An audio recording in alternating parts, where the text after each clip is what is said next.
Bonjour à toutes, bonjour à tous. Aujourd'hui, lundi 8 juin, nous rendons hommage aux combattants de la guerre oubliée, plus connue sous le nom de guerre d'Indochine. L'Indochine ou Union indochinoise est le nom donné en 1887 aux pays sud-est asiatiques sous protectorat français ou colonisés par la France, comprenant d'abord les trois parties du Vietnam, Cochinchine au sud, Annam au centre et Tonkin au nord, frontalier avec la Chine, le Cambodge, puis le Laos à partir de 1893. Les expéditions de protection des missionnaires envoyés par Napoléon III furent à l'origine de ces conquêtes au cours du XIXe siècle. Je vais évoquer brièvement le conflit franco-vietmine qui durera de 1946 à 1954, alors que la guerre d'Indochine, proprement dite, débuta en réalité le 23 septembre 1940 contre les Japonais au Tonkin. La Seconde Guerre mondiale se termine en Europe avec la signature de l'acte solennel de capitulation de l'Allemagne nazie le 8 mai 1945 à Berlin. Le général Delade de Tassigny signe au nom de la France. La guerre continue en Asie contre les Japonais qui finissent par capituler le 2 septembre 1945 et c'est le général Leclerc qui signe pour la France.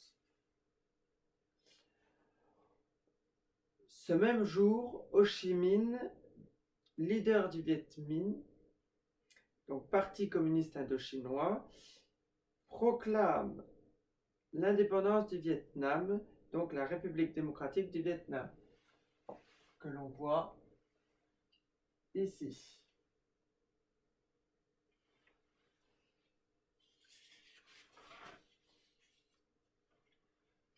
En octobre 1945, le corps expéditionnaire français en Extrême-Orient du général Leclerc arrive à Saigon pour rétablir la souveraineté française. Les accords de Hanoï,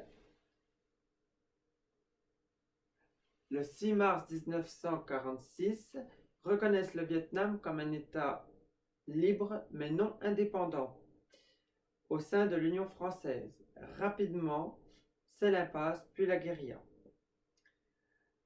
Fin novembre 1946, le bombardement de Haiphong par la marine française déclenche l'une des plus longues guerres du XXe siècle. À partir de 1949-1950, le Viet Minh reçoit l'appui de la Chine communiste et de l'Union soviétique. L'Union française, quant à elle, reçoit l'appui des Américains.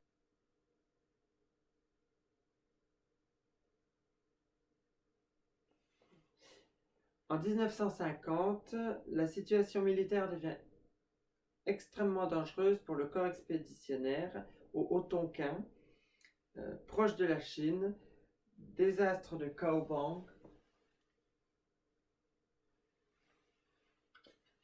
évacuation de Langson. En France comme en Indochine, c'est un coup de tonnerre.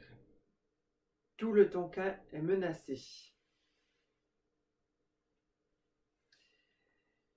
Début décembre 1950, le général Delattre de Tassigny est nommé haut commissaire de France en Indochine et commandant en chef en Indochine.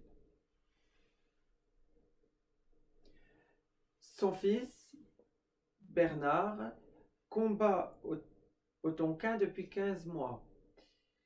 Il avait écrit à sa mère, je cite, « Dis à papa qu'on a besoin de lui. Sans cela, ça ira mal. »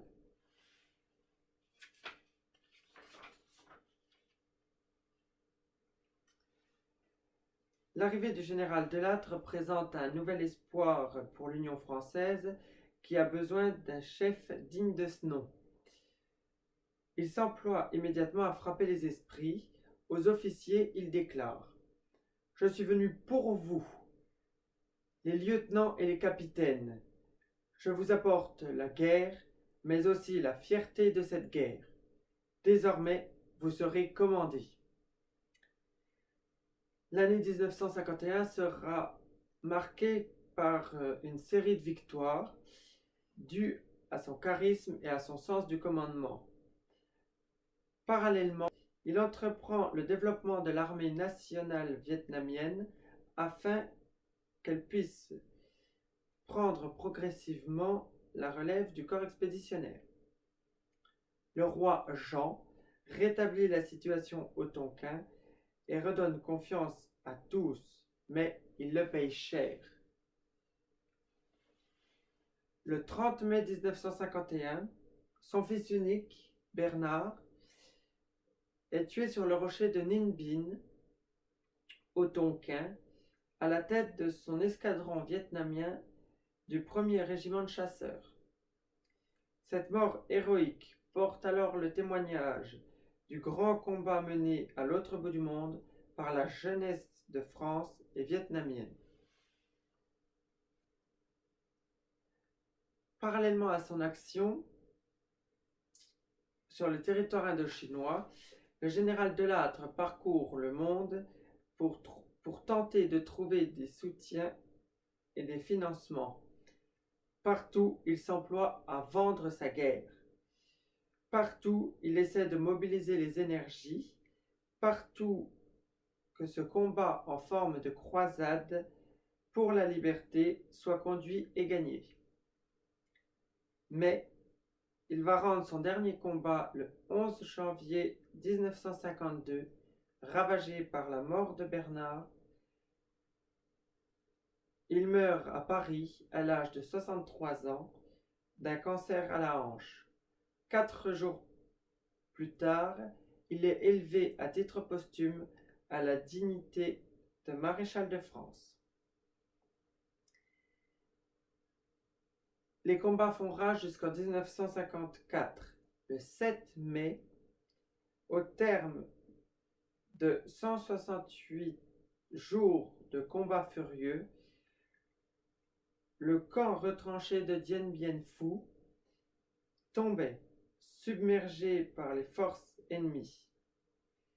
Bien que ce combat à 1 contre 5, aucun drapeau blanc n'a été hissé par les héroïques défenseurs.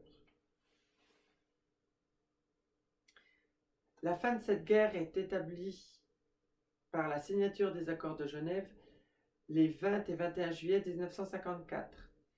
L'Union française est démantelée pour laisser place à la création de nouveaux pays. Le Vietnam, divisé en deux par le parallèle 17, le Vietnam du Nord, communiste, dirigé par Ho Chi Minh, et le Vietnam du Sud, soutenu par les États-Unis. Le Cambodge et le Laos.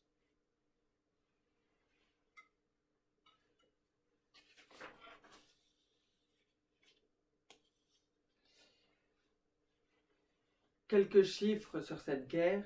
De septembre 1945 à juillet 1945, environ 500 000 hommes et femmes débarquent en Indochine dans le cadre du corps expéditionnaire français, auquel on peut ajouter quelques 60 000 autochtones. Environ 93 000 tués et environ 77 000 blessés. Environ 40 000 prisonniers dont 80% ne sont jamais revenus.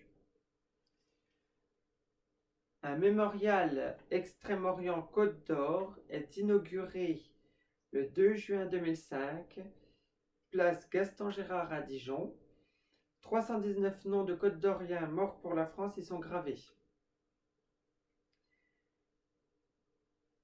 Merci à toutes et à tous d'avoir regardé cette vidéo.